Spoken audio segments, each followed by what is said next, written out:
Hello and welcome to Let's Play Slaves of the Abyss by Paul Mason and Steve Williams. This is book number 32 in the Fighting Fantasy series. Here's the front cover. Okay, let's read the synopsis. Fighting fantasy books, over 8 million copies sold worldwide. Among your opponents in this adventure is time itself. Calamere lies defenceless. The army is away, facing an invasion to the north, and now a new threat is at hand, another enemy from the east. Lady Carolina of Calamere summons you, a famous adventurer, to her aid. But can you help? Will you manage to preserve this stronghold of good against the invading hordes, or is this task beyond even your heroic abilities? You will need your wits as well as your sword of Fang steel to prevent the sands of time engulfing the city. Part story, part game, this is a book in which you become the hero. 2 dice, a pencil and an eraser are all you need. You decide which routes to take, which dangers to risk, and which foes to fight. Cover illustration by Terry Oakes. And there are Steve Jackson and Ian Livingstone, who look like they're on holiday in Cyprus. Okay. Puffin Books, Slaves of the Abyss. You are an adventurer famed throughout Alanzia. You find yourself in the city of Calamere at a time of crisis. The city is threatened by invasion from the east and the army is absent. Lady Carolina of Calamere summons you to her presence. It is up to you to save the city. You do not hesitate to offer your services, but what can you do? What plan is best? Time is not on your side, and there are dangers more concrete than time to overcome as well. 2 dice, a pencil and an eraser are all you need to embark on this thrilling adventure, which is complete with its elaborate combat system and a score sheet on which to record your gains and losses. Many dangers lie ahead, and your success is by no means certain. You decide which routes to follow, which dangers to risk, and which adversaries to fight. Looks like the book from which this PDF was copied has been written on by the owner, so that's mildly annoying. Anyway, at least they wrote in pencil. Okay, Steve Jackson and Ian Livingstone present Slaves of the Abyss by Paul Mason and Steve Williams, illustrated by Bob Harvey, Puffin Books. Okay, so we've done Battle Blade Warrior, and now we're on book number 32. Okay, there's the same page scanned again for some reason. For Gale and P.S., first published 1988. Okay, so like before, I will put a couple of timestamps in the video description. The first timestamp will be for the background information, and the second one will be for paragraph 1 for those who don't want to sit through me reading the introduction stuff and rolling the dice and things like that. But I have to include it just in case there are people who watch this video without watching any of the other books. Any of the other videos on the Fighting Fantasy books, and they've never seen or heard of a Fighting Fantasy book before, so I have to go through the rules every time. Anyway, introduction. Your character. In this book, you are a famous adventurer in the lands of Alanzia, the veteran of many battles and the doer of many fine deeds. You have in your possession a finely wrought sword of Fang steel and your sturdy backpack. Before embarking on this, your latest adventure, you must first determine your strengths and weaknesses. You use dice to determine your initial skill and stamina scores. On pages 16 to 17, there is an adventure sheet on which you may record the details of your adventure. There you will find boxes for recording your skill and stamina scores. You are unlikely to complete this adventure successfully at the first attempt, so you are advised either to record your scores on the adventure sheet in pencil or to make photocopies of the page for use in future attempts, or use a text document like me. Skill, stamina, and luck. Excuse me. Roll 1 die, add 6 to this number, and enter the total in the skill box on the adventure sheet. Okay, so adventure sheet, there we go, need the dice program, there it is, by Salt Nagy 2016. Anyway, so let's roll 1 die. No, no, no, no, no, yes. Oh, that was lucky, wasn't it? So we rolled a 6, and we add 6 to that and get a 12. Yeah, it's advisable to have good skill in this game because, well, you'll find out later. Anyway, roll 2 dice, add 12 to the number rolled, and enter the total in the stamina box. Okay, so now we're rolling 2 dice, so let's do that. No, no, no, yes. Okay, so 10 plus 12 is 22, so we have 22 initial stamina. That's good. Okay, luck. There is also a luck box. Roll 1 die, add 6 to this number, and enter the total in the luck box. Now, some people leave comments saying, if you're just going to cheat anyway, why do you bother rolling the dice? The reason being is, well, firstly, my OCD, and secondly, it's like, if you think about it, it's not really me cheating and making up the numbers. It's like me starting the whole game again until I get the numbers that I want. Because ultimately, although these books sort of state, oh yes, you can win even if you have really low dice rolls or whatever, that's mostly rubbish. You do need some pretty good dice rolls in this game. Anyway, yeah, that'll do. So we have 10 luck. So I will continue to do that. I won't just make up the numbers because I do want to play this game properly. After I do these initial dice rolls, if you notice, I never do dice rolls over and over again. Unless I die. If I do die, then I just pretend that the whole battle never happened and I just start the battle again until I do win. So the only time I ever sort of quote-unquote cheat on the dice rolls is at the start of the game, because it's like me restarting the game until I get the dice rolls I want. So it makes sense to me. If it doesn't make sense to you, then just have to live with it, really. Anyway, for reasons that will be explained, but I can't remember if I actually wrote that in now. Yes, I did. Good. Anyway, for reasons that will be explained below, skill, stamina, and luck scores change constantly during an adventure. You must keep an accurate record of these scores, and for this reason you are advised either to write small in the boxes or to keep an eraser handy, but never rub out your initial scores. Although you may be awarded additional skill, stamina, and luck points, these totals may never exceed your initial scores, except on very rare occasions when you will be instructed in a particular paragraph. Your skill score reflects your swordsmanship and general fighting expertise, the higher the better. Your stamina score reflects your general constitution, your will to survive, your determination, and overall fitness. The higher your stamina score, the longer you will be able to survive. If your stamina score drops to 0, stop reading, close the book, and then start again from the beginning. That's slightly different. Your luck score indicates how naturally lucky a person you are. Luck and magic are facts of life in the fantasy kingdom you are about to explore. Combat. You will often come across paragraphs in the book where you are instructed to fight a creature of some sort. An option to flee may be given, but if not, or if you choose to attack the creature anyway, you must resolve the battle as described below. First, record your opponent's skill and stamina scores in the first empty monster encounter box on your adventure sheet. Now, the scores for every potential adversary are given each time you have an encounter. Now, the sequence for combat is then 1. Roll 2 dice for the opponent. Add its skill score. This total is the opponent's attack strength. 2. Roll 2 dice for yourself. Add the number rolled to your current skill score. This total is your attack strength. 3. If your attack strength is higher than that of the opponent, you have wounded it. Proceed to step 4. If your opponent's attack strength is higher than yours, it has wounded you. Proceed to step 5. If both attack strength totals are the same, you have avoided each other's blows. Start the next attack round from step 1 above. 4. You have wounded the creature, so subtract 2 points from its stamina score. You may use your luck here to do additional damage. See below. 5. The creature has wounded you, so subtract 2 points from your own stamina score. Again, you may use luck at this stage. See below. 6. Make the appropriate adjustments either to the opponent's or to your own stamina score and to your luck score if you use luck. See below. 7. Begin the next attack round by returning to your current skill score and repeating steps 1 to 6. This sequence continues until the stamina score of either you or your adversary has been reduced to 0. Death. Escaping. In some paragraphs you will be given the option of running away from a battle should things be going badly for you. However, if you do run away, your opponent automatically gets in 1 wound on you. Deduct 2 stamina points as you...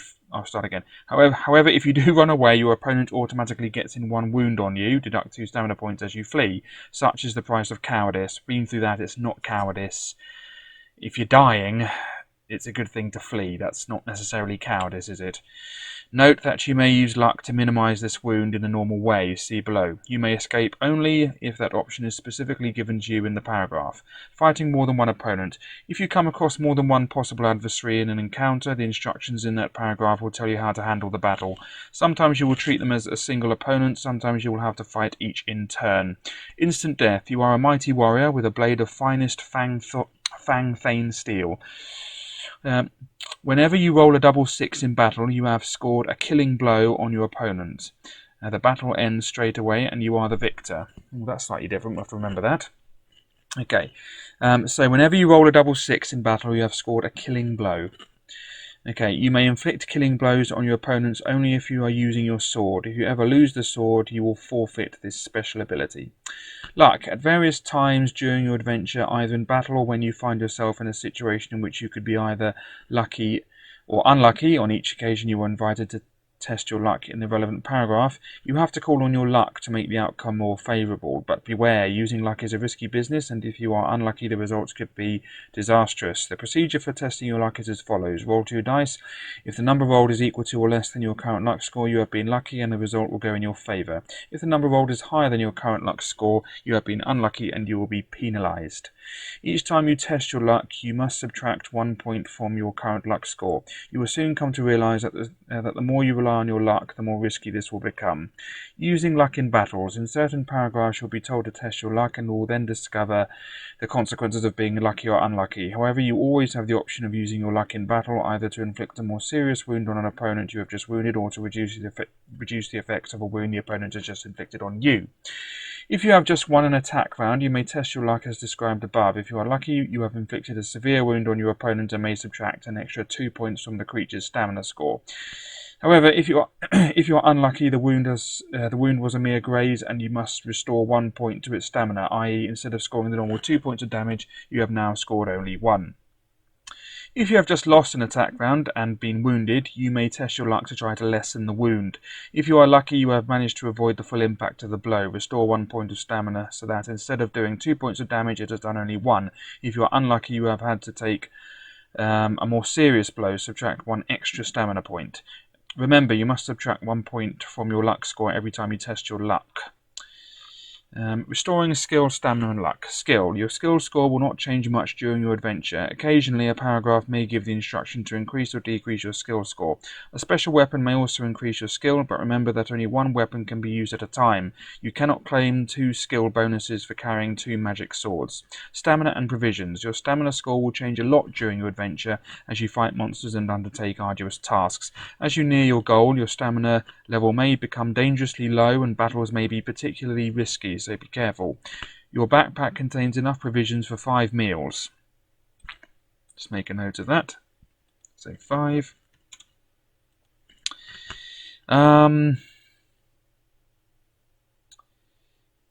Yeah, there we go. You may rest and eat at any time except when engaged in a battle. Eating a meal restores up to 4 stamina points. When you eat a meal, add up to 4 points to your stamina score and deduct 1 of your provisions. A separate provisions remaining box is provided on the adventure sheet for this purpose. Remember that you have a long way to go, so use your provisions wisely. Notice how it states that we don't have to have only 1 at a time, we can have more than 1. Remember also that your stamina score may never exceed its initial value, except under extreme circumstances.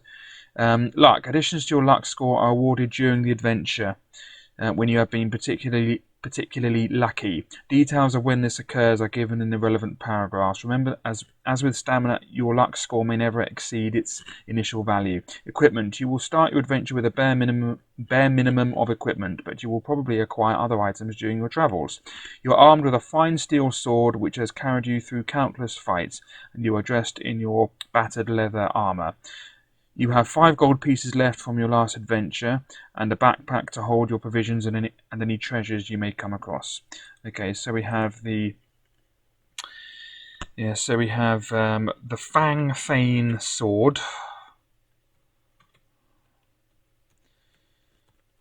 So double 6 during battle is an instant kill. We have leather armour. Uline. And gold, we have 5 gold pieces. Okay. Keeping track of time. The adventure which lies ahead of you is a race against time. A grave threat hangs over Calamere, and only by quick and resourceful action will you be able to defeat it. As you make your choices, from time to time you will find instructions to tick off a time box. Whenever you come upon one of these, you should make a pencil mark in the first available empty box on the timesheet provided on the inside front cover. Start with the box Start with the box at the top left and move from left to right and from the top row to the bottom row. The boxes represent time running out for Calamere. They do not correspond to an exact length of time. 2 of the time boxes have numbers in them. Wherever you are when you reach these, blind, what a tongue twister. Wherever you are when you reach these, i.e. when you tick them off, you should make a note of your current paragraph number, then turn at once to the paragraph number given in the box. You will find it easy to be diverted from the true path throughout this adventure. On your first attempt, you will probably run out of time or even meet with an untimely end. To succeed, you will have to think hard about each choice you make. You will succeed in the adventure only if you do the right things at the right times. No matter how weak your initial die rolls, it should be fairly easy to complete the adventure if you can find the true path. Okay, and there's the adventure sheet, which of course has been written in a bit. Oh well, at least it's not. At least it's only a scan. Anyway, I'll put a timestamp in the video description for the background, which we are going to start now. Background. These are troubled times in Calamere. No sooner had its ruler, Lady Carolina, gotten over the death of her husband than she was flung into a war with the rival trading state Alchemis. After a sea battle in which many lives were lost, it seemed that Calamere had prevailed, yet there was more to come. Rumours spread of armies massing on the northern borders. Bayhan, never a friendly neighbour, was said to be preparing for an invasion. Acting decisively, Lady Carolina ordered all her armies to the northern borders. Now, the mountain passes on the borders could be defended with ease. If the armies of Bayhan were allowed to reach the wide plains of Calamere, however, they would wreak untold damage. You arrive in Calamere just as the last troop of soldiers are departing. You find yourself in a city strangely deserted. Life goes on, but without the many brightly costumed warriors who used to parade so proudly down Calamere's winding streets. With the soldiers gone, the criminals thrive. You bar the door of your room at night and sleep with your sword beside your bed. A few weeks pass, then one morning a wild-eyed messenger rides into the city, yelling incoherent warnings of an invasion from the east. Less than an hour after he disappears into the palace, a servant brings you a note on stationery bearing the seal of the House of Rangor. It is a summons to appear before Lady Carolina herself. It seems your fame as an adventurer have reached her, and in these dark days the lady has need of fearless warriors. When you arrive at the palace, you find yourself in the company of 10 other adventurers. Several are known to you by sight, and one, Sophia of Blacksand, by name, as you have shared dangers with her on more than one occasion. Before you have a chance to exchange names and greetings with the others, you are led inside by a servant. You are ushered into an audience chamber to face 5 nobles behind a huge black wooden table. In the centre sits Lady Carolina, resplendent in ceremonial jewellery, the sword of office on a table before her. To her left is her cousin Madherios, a fat fellow with a nervous twitch in his nose. Beyond him sits Dunyazad of Iktian, a small woman who is reputed to be the wealthiest person in Calamere province. To Carolina's right are Sage the Silent, an imposing woman of ancient lineage, and Azaya Albadora, the stern-faced judge. Truly, you face the 5 most important people in Calamere. You bow, and Carolina swiftly explains the situation. With the army many leagues to the north, Calamere lies unguarded.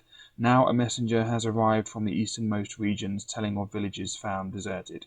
It seems that an army is advancing on the city from the east. It must be barbarian raiders from Kulak Isle.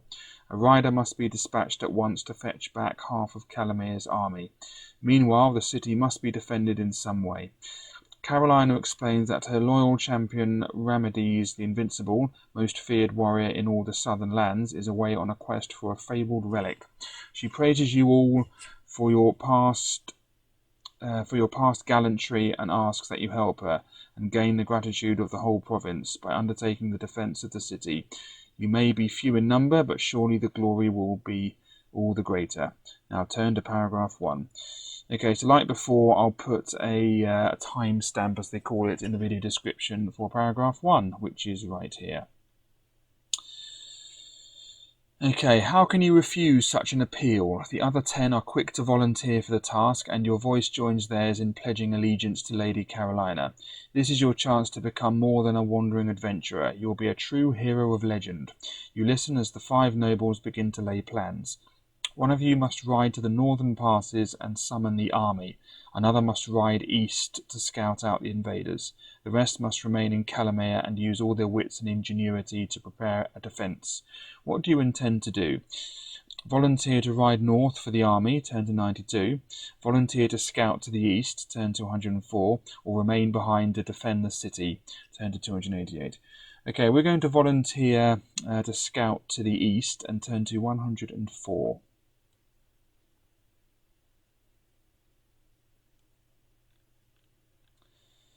Okay, you are sitting at a table with the 5 nobles, eating a fine meal to fortify you as they give you your final briefing. They are being waited on by their own servants, while Carolina has assigned one of her pages to take care of you. Madherios warns you against taking any incautious action yourself. It is most important that you return to tell us of the nature of this menace so that we may know how best to defend against it, he explains. While Dun Yazad is in the middle of advising you to rest at the temple of Forgar, you feel a light touch on your leg. You look around and see the page who was waiting upon you walking away. Looking down into your lap, you see a folded fragment of paper. The page must have dropped this as he refilled your goblet. If you pick it up to read it straight away, turn to 264. If you slip it into your pocket to read later, turn to 23. Okay, we're going to slip it into our pocket to read later and turn to 23. So we have a slip of paper. So let's put that in our equipment. Slip of paper to read later. In parentheses. Whoops, wrong one. There we go. Okay. Anyway, so we've done that and we're turning to 23. So let's turn to 23. Pocketing the scrap, you listen attentively as Danyazad suggests that you stick to the roads. Though they will carry you a roundabout way, they will be far quicker than chancing a ride across country. When you have left the table and are alone, you examine the scrap of paper. It reads, "Beware, you are watched by 1,000 eyes." Turn to 140. Okay, so let's write that down. Information. Beware, we are watched by 1,000 eyes. There we go. Okay. Oops, it's by 1,000. Sorry, I have to change that to a. Oakley dokley. Right, let's turn to 140. You are led straight down to the stables to choose your horse. While you are preparing to leave, tall Sage approaches. Her voice is low, almost inaudible, and you understand how she came to be called the Silent. She tells you that she has a valuable magical item which will aid you on your journey and bring you the luck of God. It is a pomander of rare herbs. If worn around your neck, it will also remove your need for sleep. It is passed up to you by Sage's servant, a poor deformed creature who shuffles slowly and wears a hood, no doubt to hide his piteously ugly face. Sage quietly wishes you a safe and fruitful journey. Bundling together your possessions, you hurry into the bustling courtyard. With no time for ceremony, you mount your steed and pick your way through the crowd to the gate. A swift ride along the Way of Flint brings you to Calamere's Grand Gate. Turn to 329. Okay, so we have the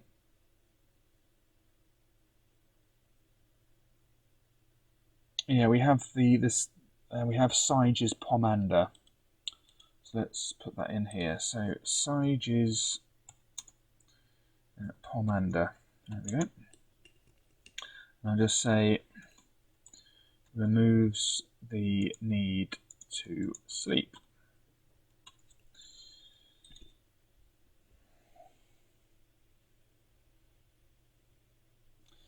Okay, so a swift ride along the Way of Flint brings you to Calamir's Grand Gate. Turn to 329. So 329, here we come. You ride until nightfall. Although you are eager to press on, your horse is tired, and it would be too dangerous to continue in the darkness. You dismount and prepare for a night to be spent in the open. Tick off a time box. If you have Sige's Pomander, turn to 63. If not, turn to 367. Okay, so we have Sige's Pomander. I'll just put a little thing in here about the... I forgot to do this, but I put a thing in here for the time box. So time box. So just put 1, and the next one will be 2 or whatever. Anyway, so 1. Anyway, we have Sige's Pomander and turn to 63. So 63, here we come. You tether your horse and see to her feed. Lighting a small fire for protection, you settle yourself down for the night. Hours pass as you gaze up at the constellations above you. You remember Sige explaining her Pomander's power to arrest sleep. You are grateful for its properties when you observe several stealthy forms approaching. You lie still, feigning sleep. Your hand inches from your sword hilt. If you wait until they are nearly upon you before attacking, turn to 214. If you leap up before they advance further, turn to 348. Okay, we're going to leap up before they advance further and turn to 348. Let's go there now. In an instant, you are on your feet, brandishing your sword. You leap at the fire and launch a mighty kick at it. Fiery embers cascade onto the stunned figures of 3 black elves, and they yelp in pain. You prepare to do battle with them, but it seems they have had enough. They lope off into the darkness. Turn to 163. Okay, 163. Now the rest of the night passes uneventfully, and with the morning you resume your journey. The leagues stretch on, and you see a range of mountains in the distance ahead of you. You pass through several villages, and are surprised at the surly reactions of the villagers. As you pass them, you hear them muttering under their breath, and when you stop to refill your water bottle, they do their best to ignore you. The sun is low in the sky when you enter the small town of Hazra, in which lies the temple of Forga. You could travel a few more hours if you wished, but you would have to spend another night in the open. Tick off a time box. If you ride on, turn to 26. If you seek hospitality at the temple of Forga, turn to 4. Okay, we're going to tick off a time box, so that puts us up to 2 now. And we are going to seek hospitality at the temple of Forga and turn to 4. Speaking of the time box, I just want to have a quick look at the time box itself again. I'm not entirely sure I showed enough of that.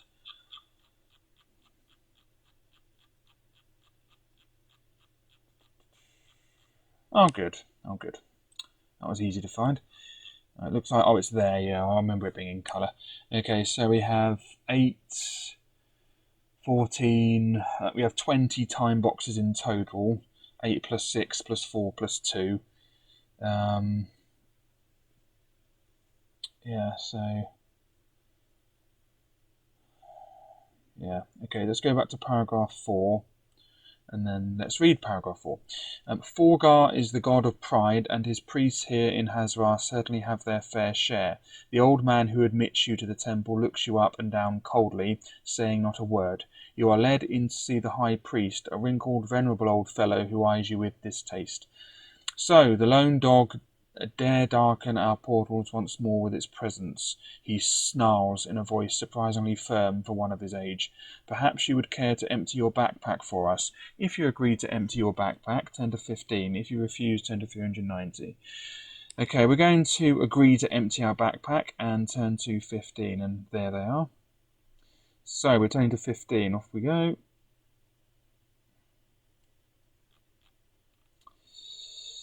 Okay, you tit all your possessions out onto the floor before the high priest, wondering what the old fool is trying to prove. Priests of Forgar aren't usually quite so arrogant. If you have the golden fist, turn to 73. If you don't have the fist, turn to 379. Okay, we don't have the golden fist, so we're turning to 379. Your possessions are thoroughly gone through, but the priests are not satisfied. What have you done with it? Demands the high priest. You protest your innocence and explain that you are on an important mission. When you mention that it was Dunyazad of Iktian who told you to stay at the temple, the high priest sits up. We will test the truth of your story, he says. You are led away to a cell by two of the priests. Turn to 353. You spend an unpleasant hour pacing up and down the cell, wondering what can have gone wrong. Dunyazad told you to stay at this temple. Why should the priests be so hostile? Eventually you are released. The high priest explains that he has spoken with Dunyazad and you are now to go free to continue your mission. He seems loath to release you. Nevertheless, you soon find yourself back in the streets of Hazara with your possessions returned. Turn to 136. Okay, 136, here we go.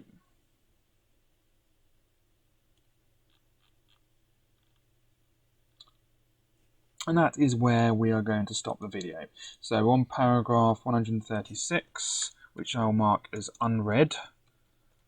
There we go. And in the next video, we will be reading paragraph 136. So thank you very much for watching. I hope you've enjoyed the first part of this, and hope you join me for the next part. Thanks again, and goodbye.